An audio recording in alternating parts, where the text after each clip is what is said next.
الحمد لله وكفى وسلام على عباده الذين اصطفى أما بعد فأعوذ بالله من الشيطان الرجيم بسم الله الرحمن الرحيم فادخلي في عبادي وادخلي جنتي وقال النبي صلى الله عليه وسلم لا يؤمن أحدكم حتى أكون أحب إليه من والده وولده والناس أجمعين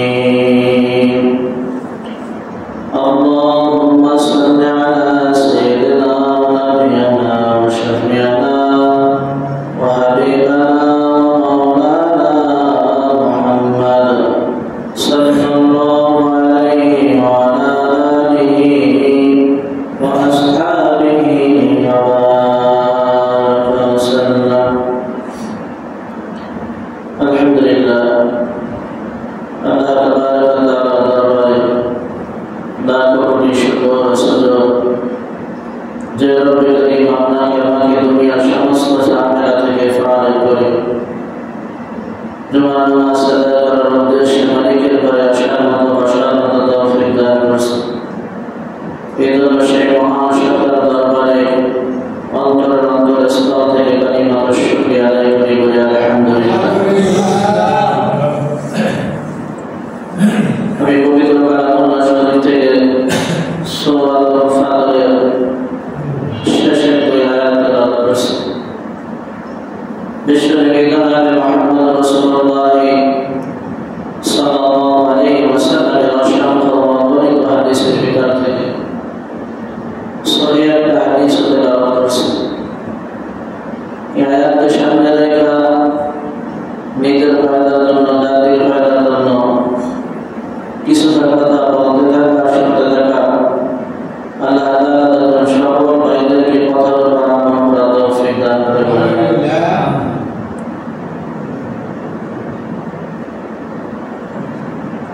রাইসুল মুফাসসিরিন হযরত আব্দুল্লাহ ইবনে আব্বাস রাদিয়াল্লাহু তাআলা মুফাসসিরিনদের ভিতর তিনি একজন প্রসিদ্ধ মুহাদ্দিস। আব্দুল্লাহ ইবনে আব্বাস রাদিয়াল্লাহু তাআলা মৃত্যুর আগে তার বাপ তার কবর থেকে ডাকতেছেন, আব্বাস আমার কাছে চলে আসো। কে ডাকতেছেন? তার মা কবর থেকে ডাকতেছে, আমার কাছে চলে আসো। এই জন্য আপনার যদি কোনো নিকটবর্তী আত্মীয় কবর থেকে ডাকে বা আপনার দেখা যায় সামনে ডাকতেছে, তবে মনে করবেন এই দুনিয়ার জমিনে আপনি বেশি দিন থাকবেন না, অচিরেই আপনাকে কবরে যাইতে হবে। কথা বলেন ঠিক? মানব যদি শুধু এতটুকু বিশ্বাস করত যে কবরে কি হবে, তাহলে কোনো মানুষ নসিহত করার কোনো দরকার ছিল না। ছিল কি যে মানুষ মারা যাওয়ার পরে কি পরিস্থিতিতে কি অবস্থা হবে? আল্লাহ চাইছিল যে আমি কবরে আসার পর আমার উম্মতের মাঝে প্রকাশ করে দেখাই, কিন্তু চিন্তা করবো এই আজরাফ আর বছর যদি দেখায় তাহলে কোনো মানুষ তার সন্তান বাপের লাশ নিয়ে কবরে যাবে না। কথা বলেন? কবর দেওয়া চাইলে দেবে তো কবর এমন একটা জগৎ, এমন একটা স্থান যে জগতে সাথী নাই, কোনো বাতি নাই। কথা বলেন ঠিক? আইসি একা যাবো একা, কি জন্য আসলাম, কি জন্য যাবো, কি নিয়ে যাইতেছে, এইটাই দেখার বিষয়। কবরে তো তুমিও যাবো, আমিও যাবো, কিন্তু কি কামাই করতেছে কবরের জন্য, এইটা দেখার বিষয়। তো রাইসুল মুফাসসিরিন হযরত আব্দুল্লাহ ইবনে আব্বাস তার পিতা তাকে ডাকতেছে সামনের পর। তো দেবের পিতা সারা দেশে যে আমি আর দুনিয়া বেশি দিন থাকবো না, কি করবো না, দুনিয়ায় বেশি দিন থাকবো না, এটা অন্তরে শুয়ে গেছে। তো এই জন্য কান্নাকাটি করতেছে, কি করতেছে, কাঁদতেছে। কারণ দুনিয়ার মায়া মায়া আর মহব্বত এমন একটা বস্তু, এই রূপটা দুনিয়ার সাথে থাকতে থাকতে দুনিয়ার সাথে পরিচয় হয়ে গেছে। কি হয়ে গেছে, দুনিয়া থাকতে থাকতে তার পরিচয় হয়ে গেছে। এই দুনিয়া থেকে যাইতে চায় না। যখন আজরাইল আল্লাহ আমার কাছে আসবে তখন এই রূপটা পালানোর জন্য হাদিসের ভিতরে আসছে একটা মানুষের 360টা জোড়া থাকে একটা মানুষের শরীরে। কয়টা জোড়া, 360টা জোড়া। এই 360টা জোড়া, প্রত্যেকটা জোড়ার ভিতরে এই রূপটা পালানোর জন্য চেষ্টা করবে। বলেন তো যতই চেষ্টা করো আর যতই বাহানা করো, রূপ কি থাকবে না, ওই দিন চলে যাবে। আজরাইল যার বাড়িতে একবার আসে দ্বিতীয়বার আপনার বাড়িতে তার জন্য আসে না, কথা বলেন ঠিক। তো যতই চেষ্টা করো কিন্তু মাথা রাখতে পারবে না, যাইতেই হইবে, এটাই বাস্তবতা। তো রাইসুল মুফাসসিরিন হযরত আব্দুল্লাহ ইবনে আব্বাস কাঁদতেছে, বলতেছে দুনিয়ায় আমি থাকতে পারবো না, দুনিয়ায় কতদিন বসবাস করলাম, কত মানুষের সাথে চলাফেরা করলাম, ওঠা বসা করলাম, আজকে দুনিয়া থেকে চলে যাইতে হবে, এই জন্য সে কাঁদতেছে। তো তার স্ত্রী ছিল অসুস্থ, অসুস্থ বাচ্চা হবে। তো তার স্ত্রী ডাক দিয়ে বলতেছে, স্বামী আমার কান্দার কারণ কি? কাঁদতেছে এই জন্য আমার বাপ আমাকে ঘুমের করে ডাকছে, আমি আর হয়তো বেশি দিন দুনিয়ায় থাকবো না, দুনিয়া থেকে অচিরেই আমার কবরে যাইতে হবে, এই জন্য আমি ডাকছি। তো স্ত্রী তোমার কাছে দুইটা ওসিয়াত। এক নম্বর ওসিয়াত হইল, আমি যখন মারা যাব আমার জানাজার নামাজ একজন মুরব্বী সাহাবীদের জানাজার নামাজ পড়াইয়া কবরে রাখবে। কি করবে? মুরব্বী সাহাবীদেরকে দিয়ে জানাজার নামাজ পড়াইয়া কবরে রাখবে। এটা এক নম্বর ওসিয়াত। এক নম্বর। দুই নম্বর ওসিয়াত হলো, তোমার গর্ভে যে সন্তান আছে এটা পুত্র সন্তান না কন্যা সন্তান তা আমি জানি না, এ জানে কে? বলেন কে জানে? আল্লাহ জানে। আল্লাহ তাআলা বলেন, পাঁচটা ইলম, যে ইলম আমার হাবিবকে আমি দিলাই, যে ইলম আল্লাহ তাআলা তার রাসূলকেও দান করে নাই। তার ভিতরে এক ইলম হলো মায়ের গর্ভে, ওই গর্ভের ভিতরে কি আছে না না আছে তা একমাত্র আল্লাহ জানে। কে জানে? আল্লাহ জানে। আল্লাহ জানে। ছেলে আছে না মেয়ে আছে, কি আছে তা একমাত্র আল্লাহ জানে। এর আল্লাহ তাআলার কাছে, কার কাছে? আল্লাহ তাআলার কাছে। আল্লাহ তাআলার কাছে। এখন তো সবকিছু ডিজিটাল জামানা, সবকিছু দেখা যায়, তাই কি যায় না? কয় দেখো কোন সময়, কয় মালিক বলে যে সময় আমি পরিপূর্ণভাবে ফিট করে পাঠাইয়া দিই, ওই সময় তুমি দেখতে পারো, এর আগে তুমি দেখতে পারো না। কথা বলেন ঠিক? এর আগে দেখার সুযোগ আছে? নাই, দেখতে পারি না। ওই দেখতে পারলে তো আর দুনিয়া আনতাম না, দুনিয়ায় আনতাম না। এই জন্য মালিক বলে, যখন আমি পরিপূর্ণ কামা হক্কুর হয়ে যায় তখন আমি দেখার ব্যবস্থা করে দিই। কথা বলেন ঠিক? তো দ্বিতীয় নম্বর ওসিয়াত হলো, স্ত্রী তোমার গর্ভে যেন সন্তান, এই সন্তানকে তুমি কোরআনের খাদেম বানাবা। বলেন না সুবহানাল্লাহ। কি বানাবা? কোরআনের খাদেম। মুখস্থ করেন, কি বানাবা? কোরআনের খাদেম। দুনিয়ার কোনো কিছু না, আখিরাতের তো আগের আখিরাত, আগে কি? আগে আখিরাত, এরপর দুনিয়া। সাহাবীদের তারা দুনিয়ায় বাঁচছে, তাদের মূল টার্গেট ছিল জান্নাত। মূল টার্গেট কি? জান্নাত। মূল টার্গেট হলো আখিরাতের বুঝে আগে করব, এরপরে যদি পারি তো দুনিয়ার কোনো মাসা দরকার নাই। কথা বলেন ঠিক? কিন্তু আমাদের টার্গেট হলো সকালবেলা ঘুমের থেকে উঠলে সার কোনটা ইটালি পড়াবো, এই টেনশন, কোনটা ঢকছে কোনটা নাগালে আছে। কথা বলেন, এই টেনশনে দুনিয়া করতে করতে একদিন আল্লাহ করতে আছে, কবরে চলে গেছে। কি আছে? কিচ্ছু করতে পারে না, কিচ্ছু করতে পারে না। না হচ্ছে দুনিয়া, না হচ্ছে আখিরাত। আল্লাহ তাআলা বলেন, খাসিরাত দুনিয়া ওয়াল আখিরাহ।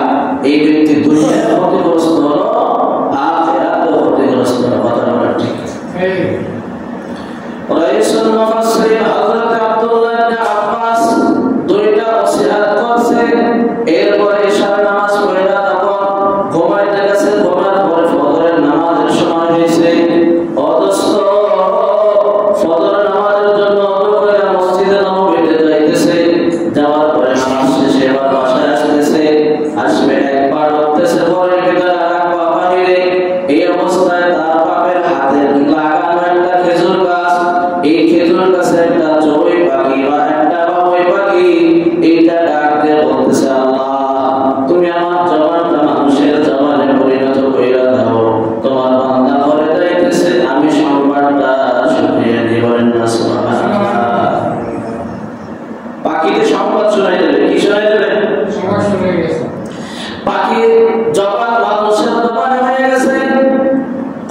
জমিন সাক্ষী দেবে, ফেরেশতারা সাক্ষী দেবে, সব রেকর্ড হইতেছে। প্রত্যেকটা জিনিস তোমার আমার পক্ষে এবং বিপক্ষে সাক্ষী দেবে। কথা বলেন ঠিক কিনা? পাখির জবান খুলে গেছে, পাখি ডাকতে বলতেছে আসসালামু আলাইকুম ওয়া রাহমাতুল্লাহ। রাইসুল মুফাসসির হযরত আব্দুল্লাহ ইবনে আব্বাসকে সালাম দিয়ে বলতেছে আয়া আল্লাহর বান্দা, আমার একটা কথা শোনো, তুমি একটু দাঁড়াও। পিছনের দিকে তাকাই দেখে আল্লাহু আকবার, খেজুর গাছে পাখি মানুষের ভাষায় কথা বলে। সুবহানাল্লাহ। আল্লাহ পারে কি পারেন না? সব কিছু কাদের কুদরত, আল্লাহ তাআলা সব কিছু ক্ষমতার কথা বলেছেন। তুমি আমি তো দেখি দুনিয়া চেতন বছর পরে পাখি ডাকে, কয় না দুনিয়া চেতন বছর পরে না একটা পাখিও আমার আল্লাহর জিকির করে। তুমি আমি তো দেখি কুকুরটা নিচে হয়ে চলে, কয় কুকুরটা মৃত্যু আগ পর্যন্ত মালিকের রূপ অবস্থায় আছে। বলেন না সুবহানাল্লাহ। একটা সাপ চলতেছে, একটা সাপ সেজদা অবস্থায় চলতেছে, ওর কিয়ামত পর্যন্ত হায়াত যতদিন থাকবে ও সেজদা অবস্থায় চলতে থাকবে। বলেন না সুবহানাল্লাহ। তুমি আমি তো দেখি সোজা হয়ে চলতেছে না, এটা আল্লাহ তাআলার ইবাদতের জন্য একটা কাজ দাঁড়াই রয়েছে। কিয়ামত পর্যন্ত এই হায়াত যতদিন থাকবে একটা কাছে ওই দাঁড়াই দাঁড়াই আমাদের তাসবিহ চলতে থাকবে। বলা যাবে কি সুবহানাল্লাহ? কেন তুমি আমার আল্লাহকে নিয়ে ভাবো না? কেন চিন্তা করো না? ও বনি আদম, দুনিয়াকে আল্লাহ তাআলা তোমাকে আমাকে নিয়ে পাঠাইছে। আফাসিবতুম আন্নামা খালাকনাকুম আবাসা, না আল্লাহ তাআলা তোমাকে আমাকে বেহুদা পাঠায় নাই, তার একটা উদ্দেশ্য আছে। কথা বলেন ঠিক কিনা? ওমা খালাকুল জিন্না ওয়াল ইনসা ইল্লা লিয়াবুদুন, মানুষ এবং জিন আল্লাহ তাআলা বানাইছে একমাত্র কেবলমাত্র শুধুমাত্র তার ইবাদত করার জন্য। ওই আযানের পরে ফজরে পাইলাম না, ওই আযান দিলাম জোহরে পাইলাম না, ওই আযান হয়ে গেল মাগরিবে পাইলাম না, ওই আযান হয়ে গেল আসরে এশায় পাইলাম না। তামাম দিনটা তুমি এইভাবে আহানায় বাহানায় কাটাই দিলা। কথা বলেন ঠিক কিনা? ও দোস্ত, তুমি ফজরের নামাজ বাদ দিয়ে ঘুমাইতেছো কেন? তুমি ঘুমাইতেছো এমন ভাবে তুমি ঘুমাইতেছো মনে হয় যে তুমি জোহরে নামাজ পাসবা। এমন তো হতে পারে তুমি ফজরে ঘুমাইতেছো, জোহরে তোমার জানাজা লেগে গেছে। কথা বলেন ঠিক কিনা? হয় কি হয় না? রাইসুল মুফাসসিরিন হযরত আব্দুল্লাহ ইবনে আব্বাস ঘরের ভিতর ঢুকবে, এই অবস্থায় পাখি সালাম দিয়ে বলতেছে আল্লাহর বান্দা একটা কথা শুনেন। বলতেছে কি পাখি? তাড়াতাড়ি বলো কি বলবা? আল্লাহর বান্দা, আপনি একটা সংবাদ জানাইতে আসছি, আপনি দুনিয়ায় বেশি দিন থাকবেন না। কি করবেন না? দুনিয়ায় বেশি সময় থাকবেন না, অর্থাৎ দুনিয়া থেকে আপনি অচিরেই কবরে চলে যাবেন। আর একটা সংবাদ হলো রাইসুল মুফাসসির হযরত আব্দুল্লাহ ইবনে আব্বাস বলতেছে বাকি তুমি শোনো, তুমি রাখো, আমি যে দুনিয়ায় বেশি সময় থাকবো না এটা আমার দিলে সাক্ষী দিয়েছে, এটা আমি বুঝতে পারছি। কারণ ঘুমের পরে যখন আমার বাপ আমাকে ডাকছে তখন আমি বুঝছি যে এই দুনিয়ায় বেশি সময় আমার থাকা যাবে না। কথা বলেন ঠিক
এই অবস্থায় সে দুনিয়া থেকে চলে গেল, বাপের মুখটাও দেখতে পেল না। এমন হয় না? হয় না?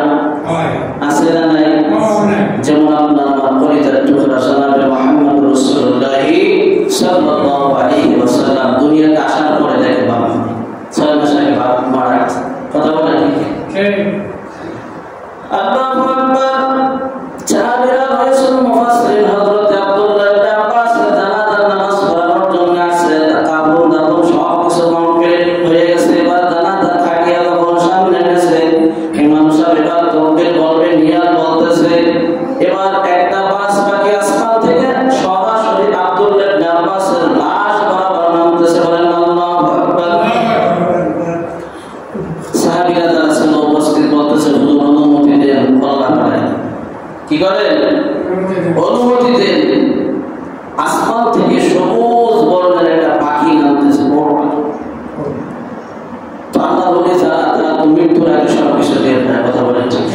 সবকিছু।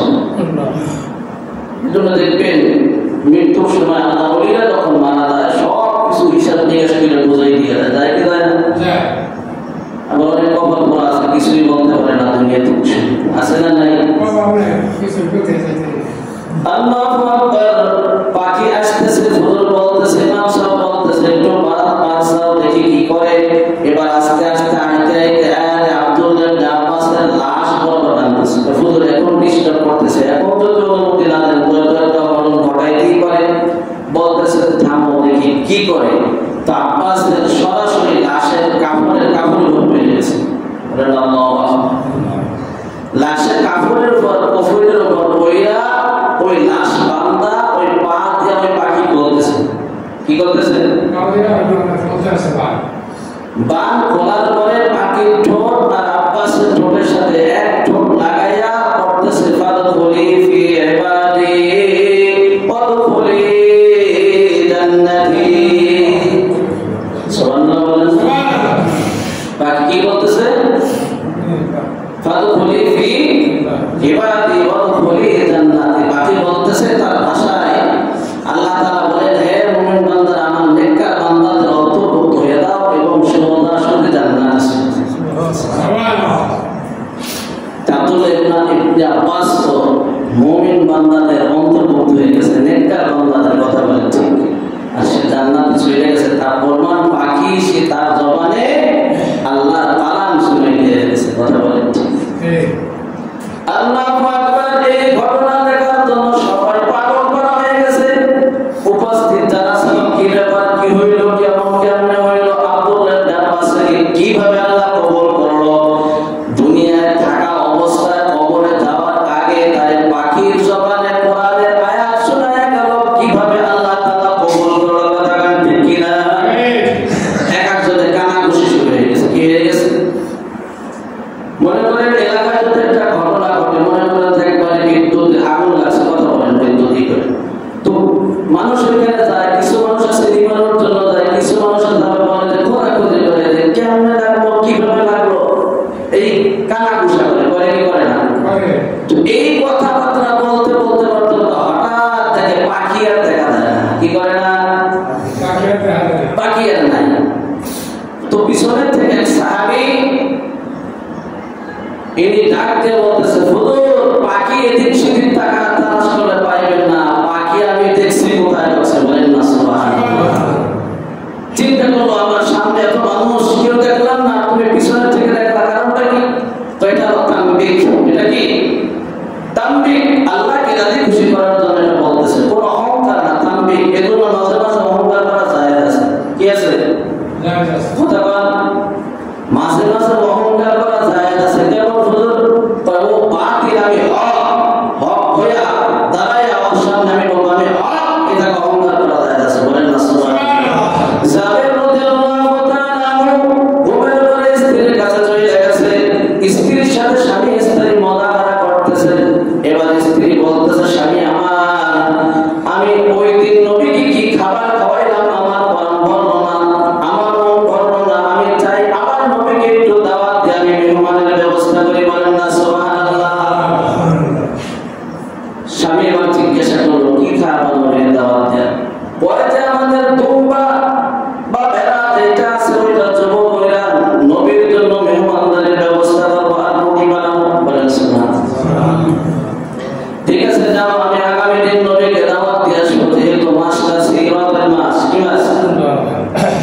বলেন? সিরাতের মাস। এই মাসে আপনার আমার পরিবার টুকরা দুনিয়া থেকে দুনিয়ায় আসছে, আবার এই মাসেই 12 রবিউল আউয়াল দুনিয়া থেকে ওয়াফাত হয়ে গেছে। কথা বলেন ঠিক কিনা? এই জন্য একদিকে আনন্দের মাস, একদিকে সুখের মাস, দুটোটা মিলাই আমাদের আনন্দ ভোগ করতে হবে। কথা বলেন ঠিক কিনা? এবার কি করছে? এই জাবেরের দুইটা সন্তান, একটা সন্তানের নাম মারুফ বিল্লাহ আর একটা সন্তানের নাম হলো মাসুম বিল্লাহ। দুইটা সন্তান, ছোট সন্তান যেটা, এই সন্তানটা একটু বেশি মহব্বত করে এই বকরিটারে বা এই দুম্বাটারে, নাড়াকাটা করে, বেশি খেদমত করে। একবার বড় সন্তানকে নিয়ে কি করলেন? নবীর জন্য এই দুম্বাটা জবাই করে দিলেন। আল্লাহু আকবার, জবাই দিয়েছে। ছোট ভাই এবার আসছে, ঘাস নিয়ে আসছে, বলতেছে দুম্বা বা বকরি সেটা কই আমাদের ভেড়া, যেটা মা বাবা অতি যত্নের সহিত পারে, সেই ভেড়া কোথায়, আমি সেটারে খাবার খাওয়াবো। বড় ভাই বলতেছে আব্বা তো এটারে জবাই দিয়ে ফেলাইছে, কারণ বিশ্ব নবীকে দাওয়াত দিয়ে আনতেছে। বলেন না সুবহানাল্লাহ? এই জন্য জবাই দিয়েছে। ছোট ভাই কিছু সময় অপরাইলেন, চুপ থেকে বললেন নবীর জন্য দুইটা প্রিয় বস্তু জবাই করতে পারে ভাই, তুমি আমি কি নবীর জন্য জীবন দিতে পারি না? কি করতে পারি না? নবীর জন্য জীবন দিতে পারি না? অবশ্যই পারি। তাই কি রকম ভাবে? ছোট ভাই বড় ভাই বলতেছে, আমি শুনে বললাম, আর বাপ যেভাবে তোর ভাই অস্ত্র দিয়া ওই দুম্বাটাতে জবাই করছে, ভাই তুমি ওইভাবে আমাকে জবাই করে দাও। বলেন না আল্লাহু আকবার। ছোট ভাই জমিনে শুয়ে গেছে, আল্লাহু আকবার। বড় ভাই আল্লাহু আকবার কইলা নবীর নামে এই ব্যক্তিকে জবাই করে দিয়েছে। বলতেছে ইয়া রাসূলুল্লাহ, ইয়া হাবিবাল্লাহ, ইয়া আল্লাহ তুমি সাক্ষী থাকো, এই নবী তুমি সাক্ষী থাকো, তোমার জন্য আমি আমার জীবনটাকে শেষ করে দিলাম। বলেন আল্লাহু আকবার। জাবের স্ত্রী রুটি বাঁধায় ব্যস্ত, দেখে একটা লাশ কবুতরের মতো ছটফট করতেছে, লাফালাফি করতেছে। কি ব্যাপার? পর্দা পালন করে দেয়, দেখে বলতেছে কে লাফালাফি করতেছেন? মাসুম বিল্লাহ বলতেছেন আমার ভাই ছোট, সে ছোট তো এরকম ভাবে শহীদ হয়ে গেছে। কয় কিরকম ভাবে? কয় এই ভেবে শহীদ হয়ে গেছে।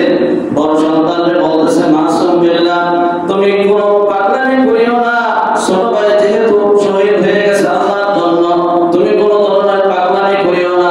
বড় ভাই বলতেছে নবীর জন্য যদি ছোট ভাই শহীদ হইতে পারে, তো আমি বড় ভাই কেন পারবো না? কথা বলেন ঠিক কিনা? এরা ছিল আশিক রাসূল। এরা ছিল কি? আশিক রাসূল। একটা বড় একটা পাহাড় উঠছে, পাহাড়ে উঠে আল্লাহকে ডাকতেছে, হায় আল্লাহ তুমি সাক্ষী থাকো, আমি নবীর জন্য আমার জীবনটা আমি কুরবান করে দিলাম। বলেন আল্লাহু আকবার।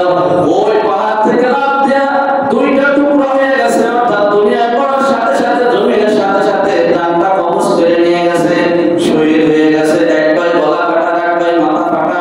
এই অবস্থায় মা কি করবে? দুইটা সন্তান, দুটো সন্তানই তো শহীদ হয়ে গেল।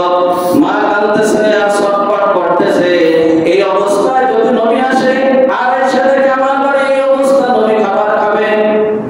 খাবে না, খাবে না। নবী চলে যাবে, নবী গেলে আর নবী আসবে না, কিন্তু সন্তান গেলে আবার সন্তান ফিরে পাওয়া যাবে। কথা বলেন ঠিক কিনা? হয় নবীর সন্তানের চাইতে আমার অন্তরে নবীর মহব্বত বেশি। আল্লাহ তুমি সাক্ষী থাকো, আমার সন্তান মারা গেছে তাতে আমি বেদনা না, কিন্তু আমার নবী আমার বাড়ি আইসা দানো না খাইয়া দানো যায় না, তাতে আমি বেদনা হয়ে যাবো। বলেন না সুবহানাল্লাহ? আল্লাহু আকবার। কান্নাকাটি করতেছে আর নিজেকে নিজে নিয়ন্ত্রণ করতেছে আর দোষ দিতেছে, কারণ এই অবস্থায় যদি স্বামী আসে, আয়েশা দেখে যদি তার স্ত্রী কাঁদে, তো জিজ্ঞাসা করবে স্ত্রী কেন কাঁদতেছ? এই জন্য আমি কাঁদতেছি। এই ঘটনা তার কাছে বললে সে আবার যায় রাসূলের কাছে বলবে, আর এই ঘটনা যখন রাসূল শুনবে তখন ওই বাড়ি খানা খাইবে না। কথা কোন ঠিক কিনা? কিন্তু না, মনটাকে পাথর বানাই ফেলাইছে। না, আমার সন্তানের বেদনা আমি সব করে গেছি, অন্তরে শুধু নবীর মহব্বত আর ভালোবাসা। এই মহব্বত আর ভালোবাসা নিয়ে কবরে যাইতে চাই। আল্লাহ তুমি আমার প্রেম আর আমার ভালোবাসাকে তুমি কবুল করো। স্ত্রী এসে, স্বামী এসে ডাকতেছে, স্ত্রী আসসালামু আলাইকুম ওয়া রাহমাতুল্লাহ। আমরা তো স্ত্রীদেরকে সালাম দিতে লজ্জা পাই। কথা কোন ঠিক কিনা?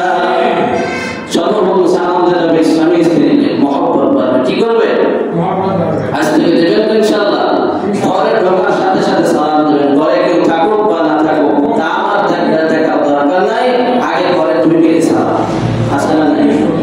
তো অথচ সালাম দেয়া বলতেছে স্ত্রী তোমার কপাল কত ভালো, আরবের নবী আসছে তোমার বাসায় খাবার খাবে, তোমার কপাল কত ভালো, দেখো নবী তোমার দাওয়াত কবুল করছে, তাড়াতাড়ি খাবার দাও। খাবার দিয়ে দস্তরখান দিয়ে খাবারের ব্যবস্থা, খাবারের ইন্তজাম করছে।